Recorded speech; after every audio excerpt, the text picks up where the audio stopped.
Silka, Ivy Masters Learning Center at ivymasters.com. And today we're going to look at the 9th question from this digital SAT Test 1. And the question reads, which finding from Granito and Alvarez's research, if true, would most directly support their claim? And the passage starts, black beans, which are Phaceolus vulgaris, are nutritionally dense food, but they are difficult to digest in part because of their high levels of soluble fiber and compounds like raffinose. They also contain anti-nutrients like tannins and trypsin inhibitors, which interfere with the body's ability to extract nutrients from food. In a research article, Maricela Granito and Glenda Alvarez from Simon Bolivar University in Venezuela claim that inducing fermentation of black beans using lactic acid bacteria improves their digestibility of black beans and makes them more nutritious. So there's something implied there. If fermentation improves digestibility and makes them more nutritious, then the compound, the soluble fiber in raffinose, they make them difficult to digest.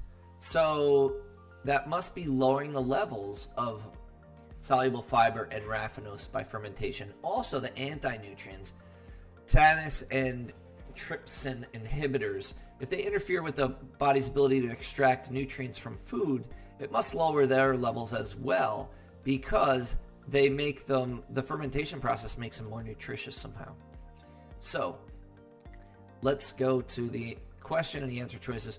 Again, which finding from Granito and Alvarez's research, if true, would most directly support their claim? Answer is A. When cooked, fermented beans contain significantly more trypsin inhibitors and tannins, but significantly less soluble fiber and raffinose than those in non-fermented beans. What makes this wrong is more trypsin inhibitors and tannins. That's going to make it wrong. Why?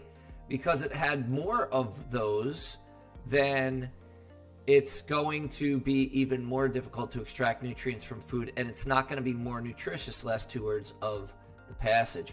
Answer choice B. Fermented beans contain significantly less soluble fiber and raffinose. Now, that makes sense. If they have less of those levels, then they're going to be easier to digest, and that's what it says in the last sentence of the passage. Let's see the second half of this answer choice. And when cooked, the fermented beans also displayed significant reduction in trypsin inhibitors and tannins.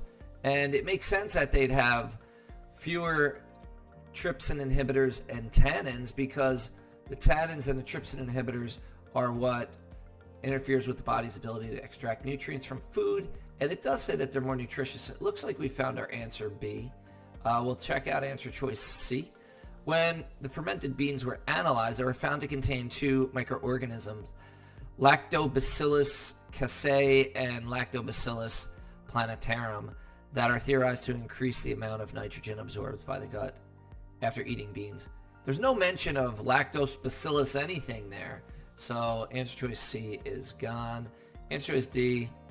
Both fermented and non-fermented black beans contain significantly fewer trypsin inhibitors and tannins after being cooked at high pressure. The non-fermented beans, the fermentation process is the whole thing that makes the trypsin inhibitors and tannins, makes fewer of those, and there's no mention of high pressure, so it would just be fermented and no mention of high pressure. D is going to be wrong as well. So the answer is B. Thank you for joining us today. If you like this video, click like. You can share it with someone who has difficulty with reading comprehension. If there's any question you'd like to see answered from any official PSAT or SAT or ACT, leave that in the comments. I'd be happy to shoot a video on it. Click subscribe so you don't miss anything, and check out our 1-minute video on TikTok. Have a great day.